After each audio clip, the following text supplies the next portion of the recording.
Welcome to the new episode of our Overseas Education series. In the first episode, we discussed the first hurdle in overseas education, that is, choosing the appropriate course and destination. In this episode, we will be looking into the second major hurdle in overseas education, which is the cost of studying abroad. So, how does the cost of studying abroad become a major obstacle in the path of your dream of studying overseas? Let's discover it step by step through this video. And let us also look at how to face this hurdle. So if you are the one who's looking to study abroad, then the first step is financial planning. Financial planning is crucial before you decide on your college and course in foreign countries, as you need to really find out the cost of studying abroad. The cost of studying abroad includes tuition fees, accommodation fees, living and flight costs.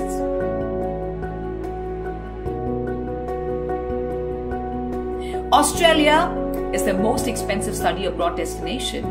That's why a recent survey from HSBC Bank on the cost of studying abroad shows that even if US higher education tuition fees are beating all records, the cost of living in Australia is so high that the country ends up being a more expensive study location than the United States.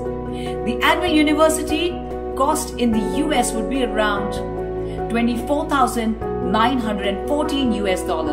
In Australia would be around $24,081 US.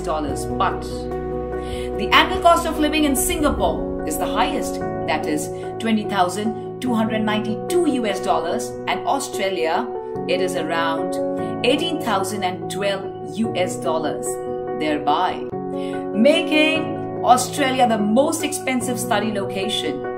Second is Singapore, and the third would be the United States, followed by the UK. The annual university cost in Canada would be around $16,746 US, and the annual cost of living would be around $13,201 US. Incidentally, Canada is one of the most preferred destinations for outbound students in India, not just because of the lower annual cost of living, but also because of better living conditions and good quality of education. It has a fairly flexible immigration system that gives students greater opportunities to stay and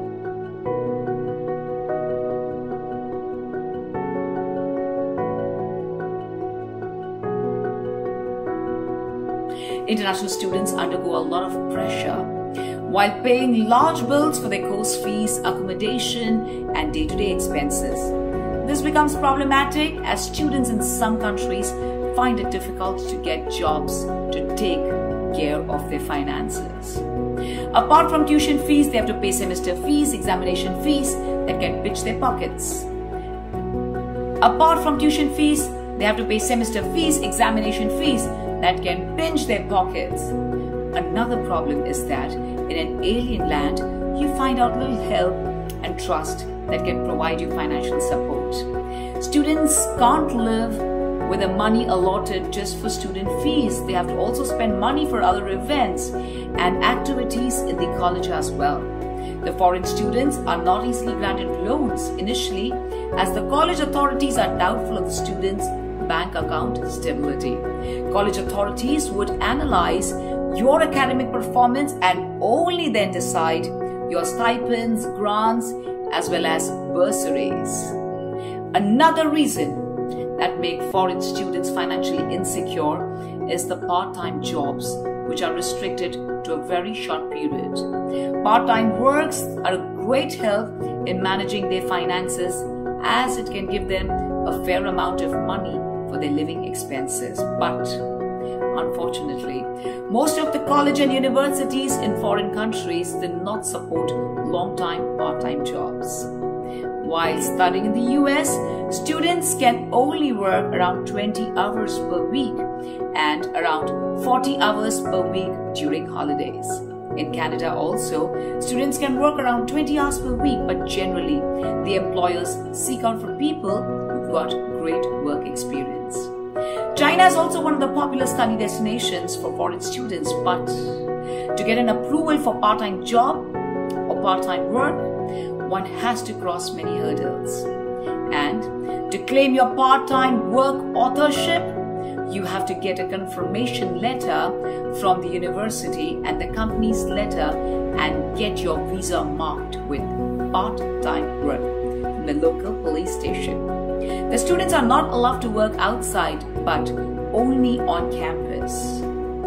They can't find jobs within the universities in cafeterias, libraries, etc.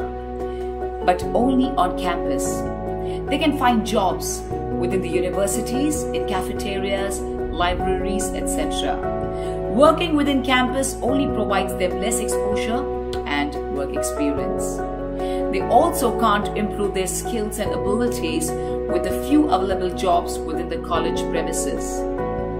The foreign students who need to study in the UK can only get a visa for a full-time study program which does not support them financially. Another major hurdle that leads to financial insecurity is the high exchange rate between different national currencies.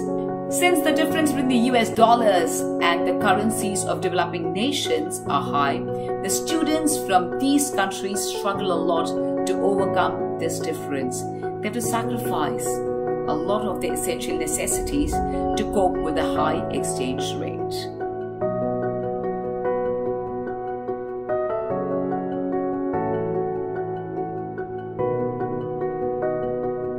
Students from developing countries are granted need-based scholarships, first-generation scholarships, endowed funds, STEM scholarships, tuition grants, and research and travel grants. The fully funded summer school internships from the countries like Spain, Japan, Switzerland, and Saudi Arabia are great aids to foreign education. Handsome scholarships are also granted. Handsome scholarships are granted by USA, UK, Canada, Germany, Australia, and France to the students of developing countries. Other popular scholarships include Erasmus Mundus scholarships, Commonwealth Scholarship, and Global Affairs Canada, DAAD Scholarship, and several others. While students can avail of these scholarships by following the rules prescribed by the universities on their official websites. When the call for proposals is listed on the website, then students must check the eligibility, grant amount, and duration of the grants.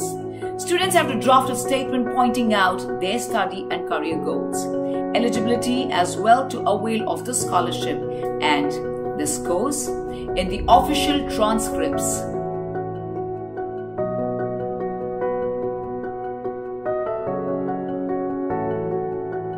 While planning abroad, you have to endure a lot of financial blocks that can impede your dream of owning an international degree.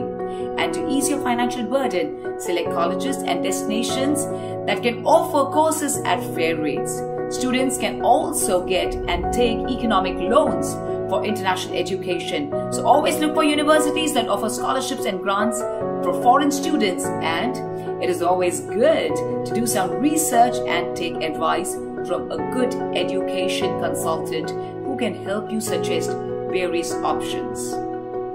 So, now it's time to wind up this episode, and next time I will be with you to discuss yet another major hurdle with regards to studying abroad. Till then, goodbye and have an awesome day.